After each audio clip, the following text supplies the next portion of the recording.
Appreciate it. Ashleigh, are we good to go now, or? Yes, definitely. Let the party start in. And thank you all again for participating in this specific innovation session. Luis, with no further ado, take the lead, please. Thanks, Ashleigh, and thanks everyone for joining this discussion. We've got really excited to have this conversation with the people we've got here today. I think it's a really exciting opportunity to share best practices, achievements, and I guess probably most interestingly, some of the failures of some of the most exciting companies that are coming out of the UK and Israel in the clean tech community. So just to give you a bit of a background on me before we go around and introduce everyone. My name's Louis Brassington. I'm an energy analyst at a company called Clean Tech Group. So our job really, we're a research and consulting firm, but what we try to do is help corporates and investors engage external innovation opportunities. So our job is to scan the market on a daily basis, really see what's exciting on the early stage side of the market, and draw together insights and pull together research on the changing dynamics in the energy transition. So that's a little bit about me, but most importantly, maybe we'll just quickly go around and let these introduce themselves. Javier, why don't you kick us off? Thank you, Luis. I mean, I'm really glad to be in this event. I mean, it's really an honor. I'm heading a company called Highview Power. We are a technology company doing long duration technology for energy storage. So we can call it a pump hydro in a box, utilizing cryogenic technology to liquefy air, to store it in tanks and deliver back to the grid electricity, which is 100% renewable. So we are 17 years old as a company, and the last 2 years, as the market demand has boomed, we are developing projects globally. So from Australia to America, Africa, Middle East, Asia, and Europe, and well, excellent to be here. We have an enormous support from the UK government, and looking forward to my colleagues in the panel to discuss. Yeah, thanks, Javier. And I guess you can't really call yourself a startup anymore, right, after so many years? Absolutely, absolutely. So, I mean, I personally have been 17 years in a big corporate, and then I moved into Highview 2.5 years ago. And for me, I kind of moving into the smaller company world and make it really big, but big not in size, but in the impact that we are making. So it's very much it's a scale up and deliver kind of company. Mm-hmm. Now I'm really excited to dive into the technology and some of the challenges around scaling up technology like that in the next 40 minutes or so. Maybe Ina, we'll just let you introduce yourself quickly. That'd be great. Yeah, of course. I'm the founder and CEO of EcoWave Power. Our company developed a unique, innovative technology for generation of clean electricity from ocean and sea waves. We're currently operating a site in Gibraltar and finalizing the construction of our new grid-connected project, EWP EDF1, here in Israel. And we're currently holding more than 250 megawatts of projects in the pipeline, and are looking forward to spread our technology in different countries around the world, including the UK, which is a very interesting market for us. Thanks, Ina. And yeah, wave technology is super interesting. I'll be super excited to dive into it a little bit more. James, why don't you finish us off? Hi, everyone. James Johnston. I'm the CEO and co-founder of Piccolo. We are the UK's leading independent flexibility marketplace. This means we help distribution system operators, the companies that operate the distribution grid, to access flexibility, to manage the grids more effectively. Bring on all this cool technology that Robert was talking about in the previous session. So we're a UK-based company. I call ourselves a startup. We are 8 years old, but I think it's about the how you feel and how you perceive yourself. We're rapidly scaling up. We've just closed our Series A from Clean Growth Fund as well, so we're in a really interesting part of our journey too. Awesome, thanks, James. So as Robert touched on that last session, obviously there's a huge range of exciting applications coming to the market, electric vehicles being one of them. But there's ultimately no doubt that we need new technologies and new services to ultimately enable the adoption of those kind of solutions. As grids get more volatile, we're going to need long duration storage. We're going to need more alternative sources of renewables, and then ultimately software to try and bring all these things together. And so I think it's really great that we have you three here today to kind of talk through how hard it's been developing businesses in this space, despite there being a huge need for it. It's really interesting, and you look at other industries and there might not be such an actual market demand for these things, but they seem to scale quicker. Whereas clean tech, has really difficult challenges in the valleys of death, getting across the financing hurdles, getting the big incumbents on board with your idea is a real challenge. I want to dive into that a little bit today. So I guess I wanted to start on just talking a little bit about your business models, because I think as well as technology, that's a super important thing to consider when trying to successfully scale a business in this industry. Maybe, Javier, you can kick us off. Just talk a little bit about how you've structured your business model around your energy storage system and what you think the best approach is to developing a business model as the business grows. Thank you for that, Luis. Indeed, when I was introducing, we were talking that the company is pretty historical, you would say, already with 17 years of life. But the company was developing the technology, getting it modular, getting it simplified, getting it deployable and commercial, and making it in a way, we call it a bit like the IKEA model. So getting it into boxes, deliverable to the place, really agnostic regarding the location, so locatable anywhere. And the business model that we kick off when the technology was ready to deploy and the market was ready to create enough demand and pay for the services that we provide has been to develop our own projects. So we have become a project development platform with our own proprietary technology. So we are identifying locations, identifying places in the grid that there are constraints. Very much as James was mentioning, lack of flexibility, congestion, a big download of renewables coming and growing, offshore wind in the UK, solar in Spain, or remote places like Chilean mines and of course California grid, where there is in a way a ban of open cycle gas turbines of gas peakers. So you need to provide those services that make your technology be suitable for financing. At the end is what makes this technology be green from the environment perspective, but also green from the dollar perspective. How you can get the funding, the projects to go on to fit, as we always say. So that's our business model. The UK government has been supporting the company, over £20 million of funding, but mostly for the pilot plants, and then the commercial demonstrator into the plant. And the first plant that we already started to construct in is a 300 megawatt hour, which is, just to give a number, is around over 100,000 people can be receiving power from this plant during 6 hours. So it's we call long duration when it starts to be 6 hours, 8 hours, 10 hours or beyond. And we got a funding support from the UK government of £10 million. But said that, we're talking about projects over 100 million each of capex, and you need to have a very clear revenue stack of what different sources of payments you are getting for the services you give. As said before, it's like a pump hydro in a box, and the pump hydro when built in last century. So we need to make sure that the market mechanisms are in place to pay for what the technology that we deliver provides. So business developer with technology in our pocket. So that's the model.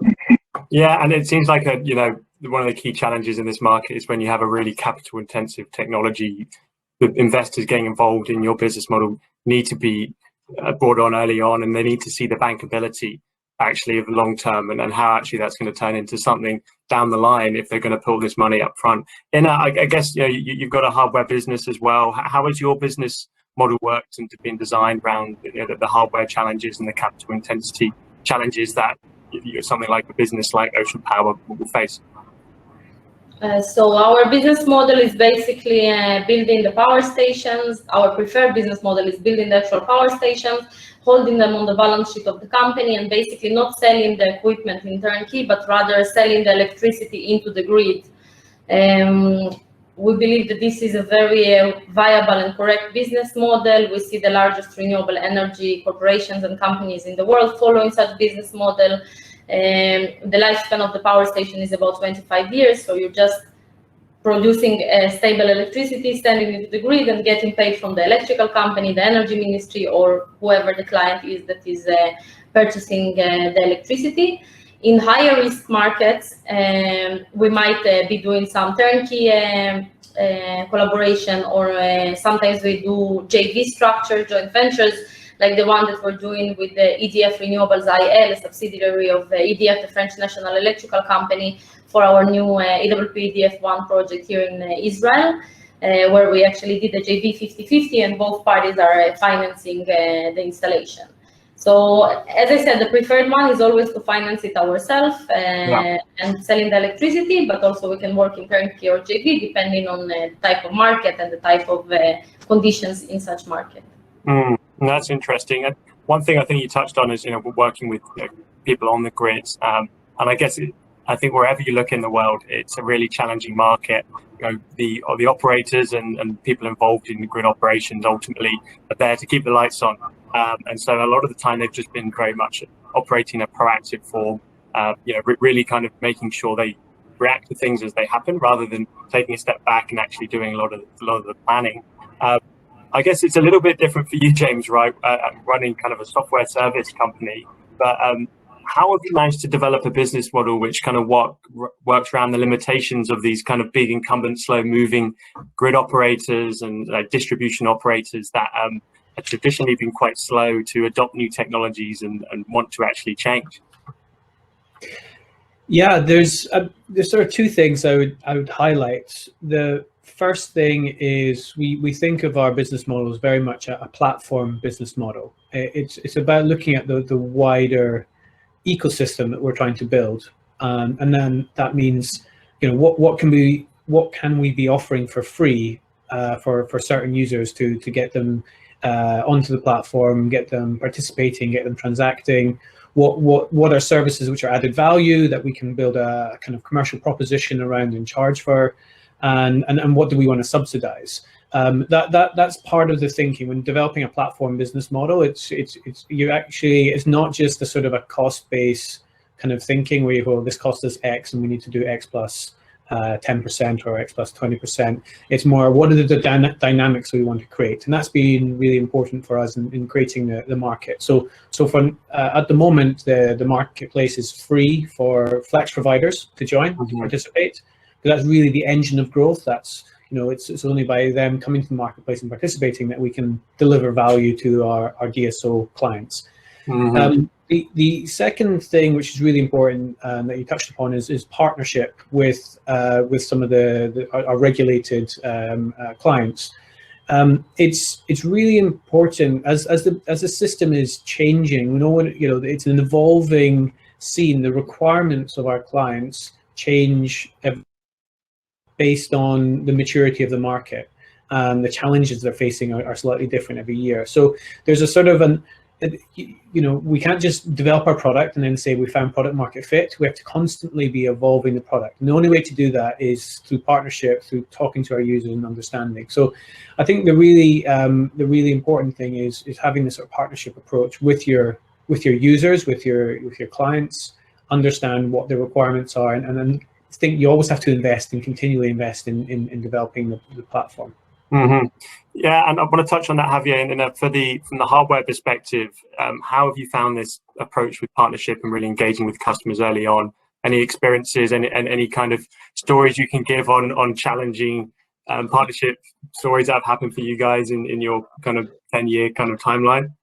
Absolutely, Luis. And following what James was saying about partnerships, I mean, partnerships are absolutely fundamental for our scale of company. I mean, as I said, I've been most of my career in large corporate with 20,000 people. That, I mean, you get 100 lawyers, you get 200 financial controllers helping you. So here is about setting up a network of people who are like-minded and are sharing the same vision and strategy. But I mean, somebody told me this expression that this is a lot about kissing frogs. I mean, you really need to be kissing frogs until somebody is becoming the prince or the princess, and you are, okay, this is the partner who really can join this venture, can join this mission.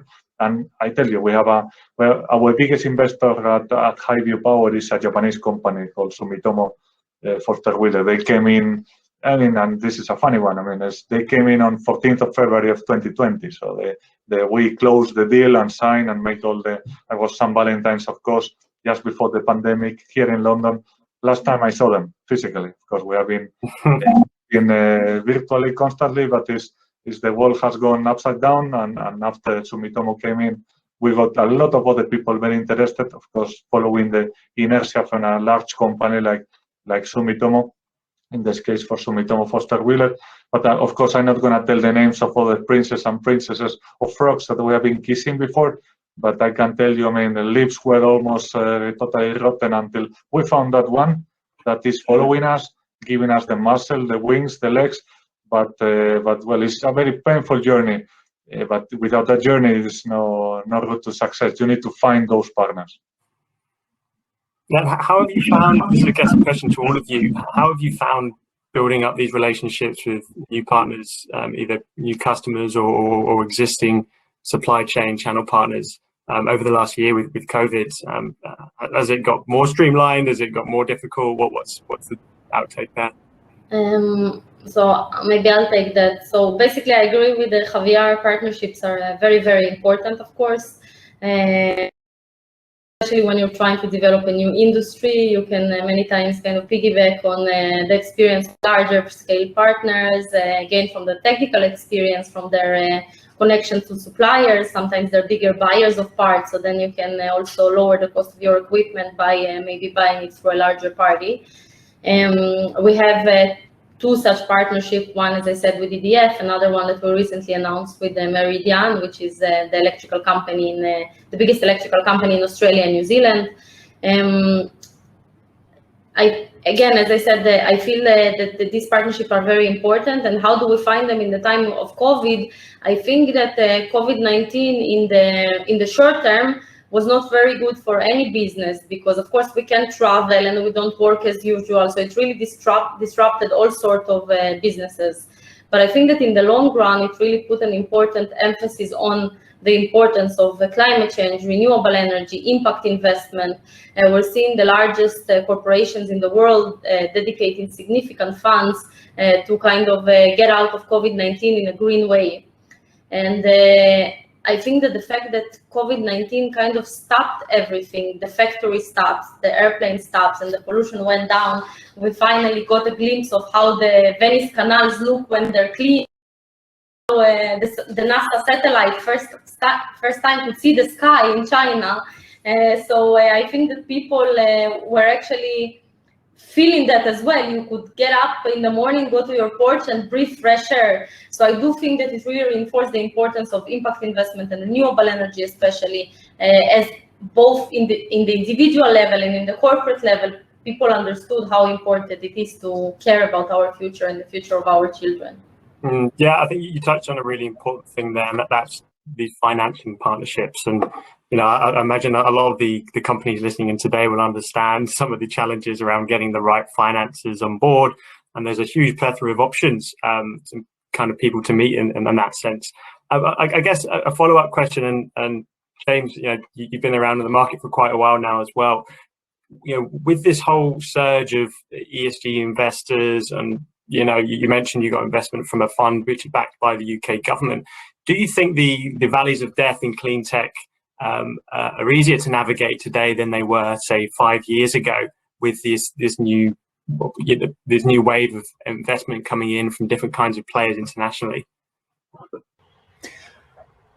Annoyingly, I think the answer is it depends. But I suspect if you're building a business in one of the sort of hot topics, which at the moment I would perceive to be anything to do with electric vehicles, then you're going to actually find it quite easy to raise capital in the immediate term.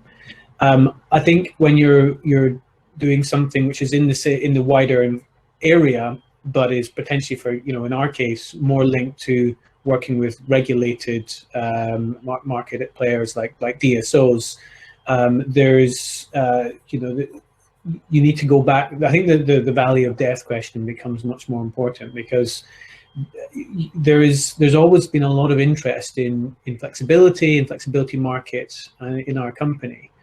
But I think there's always a little bit of nervousness as well, that when you deal with regulated markets, that there's certain things outside the control of a startup. So you need to really be on top of your metrics, what your growth objectives are, and what your plans are, and and show traction to get somewhere. So I think it's easier or harder depending on how hot your particular area you're in at the moment. But I would say that from our experience with investors, the most important things that they look for, paradoxically, is traction, and that's the classic chicken and egg issue, that you need a bit of more investment to get that traction, but that's what investors are looking for.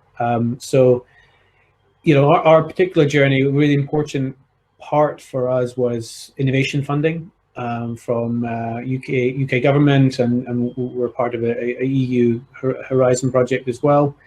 And that for me is a really important stage where you've got quite a lot to build out and to prove. It might take a bit of time, especially if you're working with regulated entities.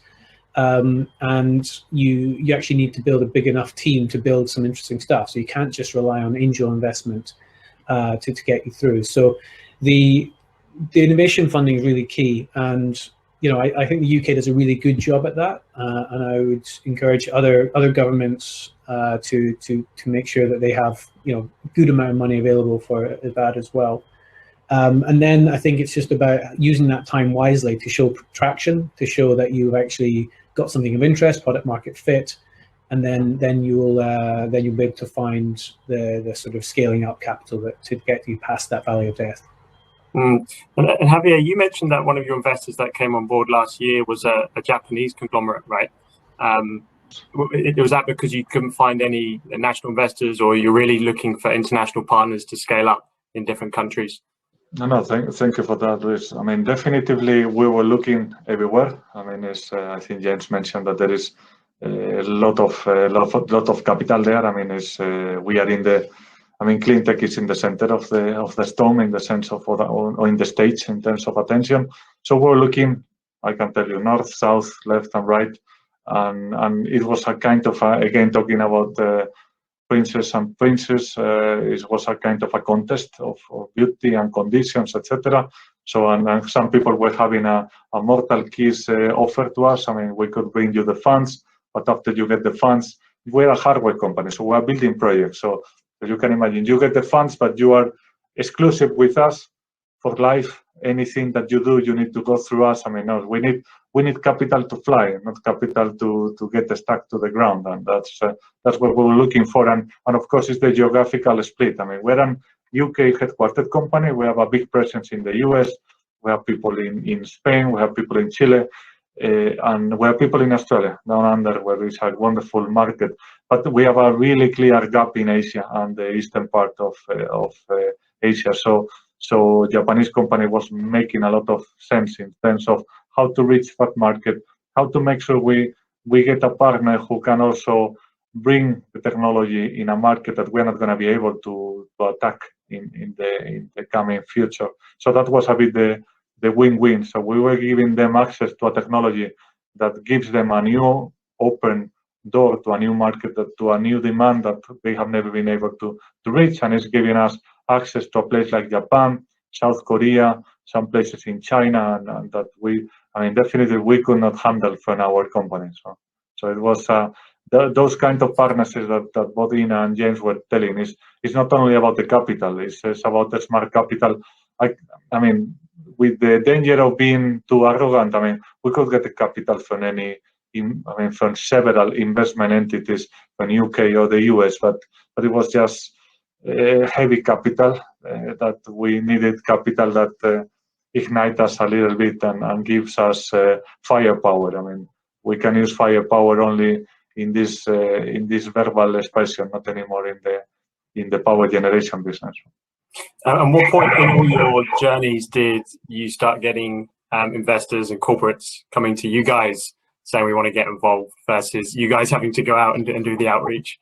Yeah. I mean, that's a wonderful one. I mean, as a technology platform, the technology was getting ready. We got a lot of what Ina and James were talking about, innovation funding coming into the company to fund the pilot. I mean, all the big corporates were paying attention to it. I was coming from a big corporation. Personally, I was the president of a Finnish company, Wärtsilä, in the energy business, and we were looking at investing into this company, into Highview, and it was like too early. And then, okay, this is happening now. So I jumped the fence to the purely startup or clean tech phase. And when these big shakes that Ina was mentioning about COVID-19, the full kind of crisis lockdown, I mean, now we are in the other side of the story, that everybody's chasing us, everybody's looking at us, and we need to be very smart and not fall into the temptation of quick investment and quick partnering that is not going to be partnering in the long run. So, but you say when it did change, it has been the last couple of years, frankly. So. Yeah, and I think that's a really good point. This idea of not just chasing the quickest route to your next stage in the business is really important, and brings me to the conversation of this whole idea on accessing, finding different ways to access public markets as another financing route. And it's a fantastic route. And if you have the push from the public to get these technologies off the ground, I think it's a fantastic pathway. We've seen a clean tech group in the last year, this whole trend around SPACs, special acquisition companies, as a short way to get a lot of access to capital very quickly, really take off. And it's not, I don't see a day go past where I didn't see another SPAC announcement from an EV company, a battery company, someone developing fuel cells. It's really going off, and some people are saying, it could be a bit of a bubble. A lot of companies are getting value too high at too early stage. I'd be interested to know your thoughts on the benefits and disadvantages of accessing a public market, from a hardware perspective, and experiences around that. Listen, obviously, I think positively of accessing the public markets because our company is publicly traded on Nasdaq Stockholm, so I can't have any other type of thoughts. But basically, I think that specifically for renewable energy companies, or like you're saying, infrastructure companies, it's very correct to go to the public market even earlier in their journey. The reason for that is, for example, most of our agreements are with governments or municipalities or ports, public institutions. It's land concession agreements to build the power station. It's PPA, power purchase agreements to sell the electricity from the power stations. And I think that these kind of public authorities like governments and municipalities and ports, they prefer working with a publicly traded entity because of the transparency involved in being publicly traded. So I really think that since we went public in July 2019, we were able to finalize and secure much more new sites and new agreements, which we couldn't have done without the push of the public markets, both in terms of financial push and the push in terms of positioning the company. Recently, we announced also that we've submitted a confidential filing for uplisting the company to the Nasdaq US, which we're in the process of doing. And as mentioned, I really think that public markets are really correct for companies in our fields. I do think we need to choose the right markets for us because there's many possibilities, of course, and for each company there might be a different market that is suitable for their specific needs and their specific stage in the company's lifespan, but in general, my view is positive. Yeah, thanks, Anna. I'm just a little bit conscious of time, as I know we're closing up at 20 past to go to networking. There's some great questions here from the audience, so I would encourage everyone to respond, if possible, on the chat or take it to the networking session afterwards. But I just wanted to quickly go around the table and hear like 1 or 2 minutes from each of you on if you had one piece of advice to companies starting out in the clean tech space, what would it be? Positive or whatever experiences you have would be really appreciated. James, why don't you kick us off?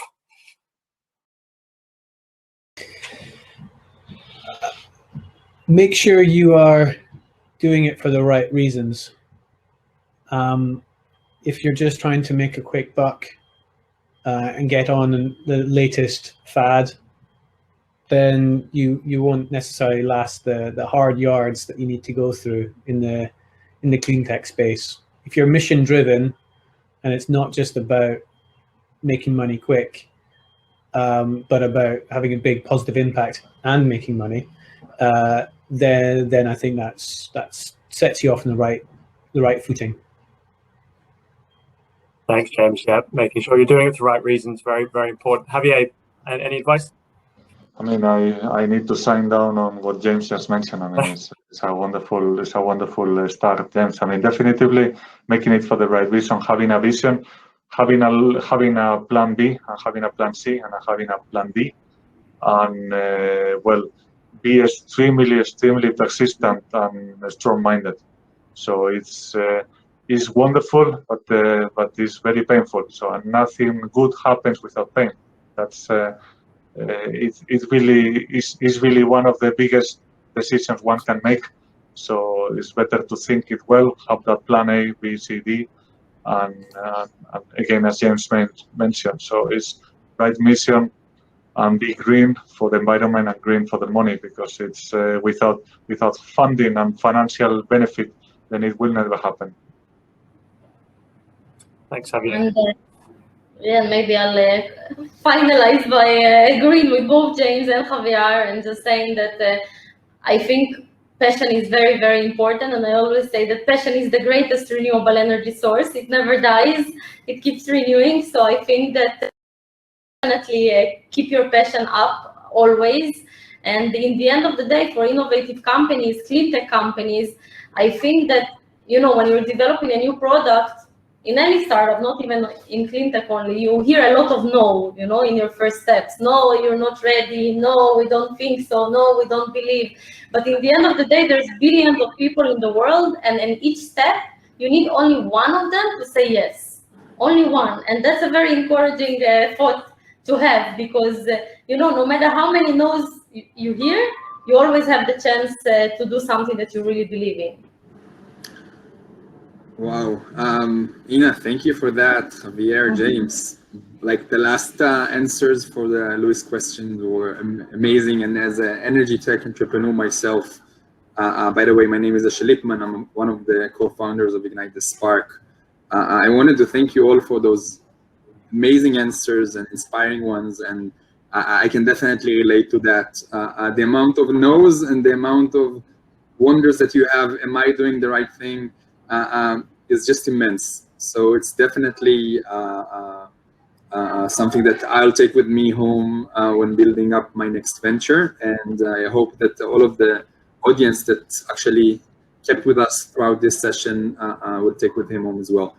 I'm not a big fan of hard stops for the session. So even though networking has just started, people who wants to stay here for 2 or 3 more minutes and ask the panelists some questions, so go ahead. I just want to take the opportunity and to thank all 4 of you, and basically to all of the different participants that took part in this an hour and a half energy festival. We're trying to make it very concise on one hand, but as diverse so many people can come, meet.